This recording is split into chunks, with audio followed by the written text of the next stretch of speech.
So he's not actually dark. It's not like it's Hamlet where he's depressed and he's down and he's in a situation is just awful. For him, this is Dracula's life, and he has to do what he has to do to survive. So in a way, it's not dark, but on the other side, it's interesting because you get to play pure evil, and to be able to play an evil character is it's a lot easier than it is to play sometimes a romantic, because you get to play the side that you're never allowed to be.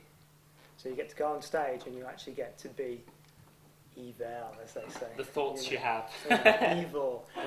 When it comes to evil, you can't really go too far either.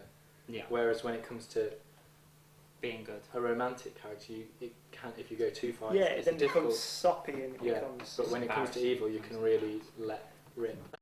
You know, Dracula's definitely not your normal guy. He's like kind of superhuman power, which is great to play if your cast supports you in that way. Which you get a feeling for with Heathcliff as well. He feels like he's more powerful than like a normal man, doesn't he? And he's got a dark side. They both like similar in like they seem tormented somehow with love.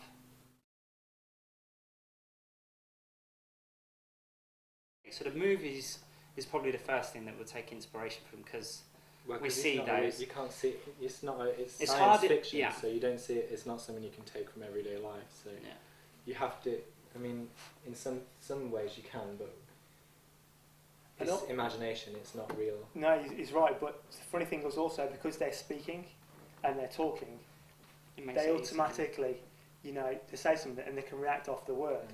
Whereas I don't know how those two do, but when I first did it, I watched what the actors were doing with their words as Dracula, and then you try and put it into the dance. So if there's a certain piece where mannerism. Yeah, well, like I'm dancing with Toby, because Toby's playing both Harker and Dracula, and so when you go up to walk past him or something, and that hand just takes a little bit longer, and and as you walk back, you get a little bit of a whiff of his cologne or his smell or his blood, and so for that way you can actually borrow some of their ideas and some of the stuff, because also with Dracula in this piece, a lot of it is just standing still and how you look standing still, and sometimes if you don't stand still in a particular manner as what Kenny says, a powerful man, you're going to look weak, and sometimes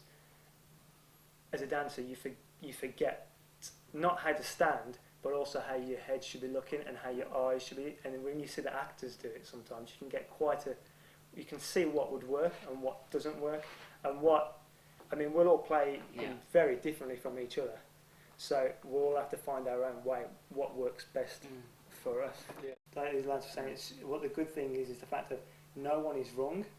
You just got to find your way of playing. And there's so many tales of Dracula and different styles of Dracula that it is quite exciting to play and actually see all the different things. Not even. And me and Toby are like obsessed with the vampire series right now, actually called True Blood. Yeah. You should definitely watch it. It's brilliant.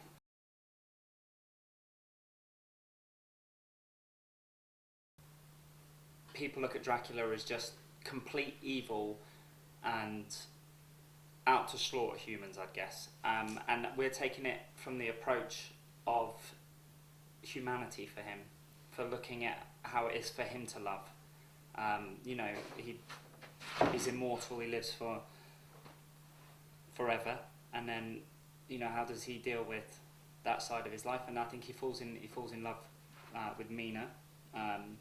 Not that he wants to, it's just what happens, and it's how you're dealing with the relationship of a vampire and a human, and instead of just taking it from the point of he's just using his power and he just seduces her and takes over, it's like how he might actually feel how humans would feel, the same sort of feelings, or are they completely different, or does he still have like human emotion? I think we see a lot of his humanity in this piece. I think he almost tries to turn Dracula, not completely, but turn Dracula into the good guy. So yeah, it is. He is a bit of a good guy in this production. Almost, yeah, not completely, but apart from the killing. Yeah.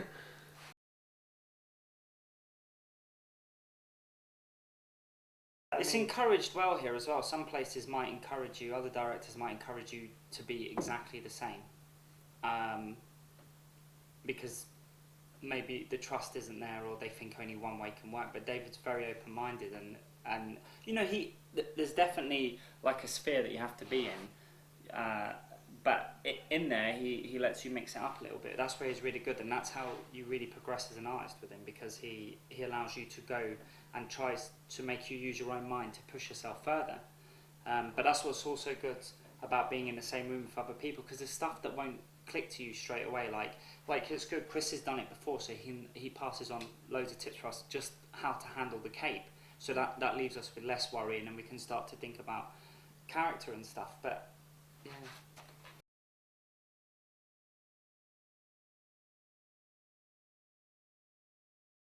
I'm sure the wig will be. The wig's not too bad because the wig is behind you in a ponytail. It's not as bad as so it's not too bad. I mean, the one trapdoors. Trapdoors. You're coming out of the coffins. Lying in a coffin naked. Yeah. It's always a challenge. It's always one. I'd say the cape is I- probably the big one, right? Well, personally for me, I it's don't know. Yeah, coming out the coffin naked. coming down the climbing frame. Oh, yeah, that's. Unlike Spider-Man here in the corner, Yeah. who's, you know, Toby's got a natural way with the climbing frame. Yeah.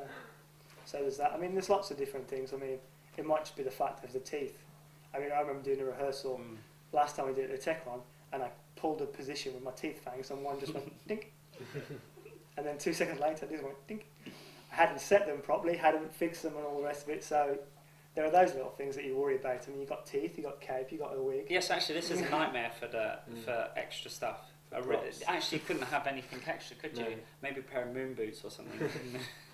But I mean, choreographic, like the choreography, because we work with David Yeah, all the time, it's always challenging. He makes the hardest part of those on the planet. But And apart also, from that, with a lot of this work, is it's all suspended. It's meant to be that everyone that Dracula is lifting. Kenny said earlier on that Dracula's meant to be stronger than anybody else, like have more human strength than anybody else. So when you go to lift someone, you've got to make it look like it's nothing. Like you're throwing 3 boys around at the end with one hand. You've got Mina, and you're picking up and you're making her look like she floats.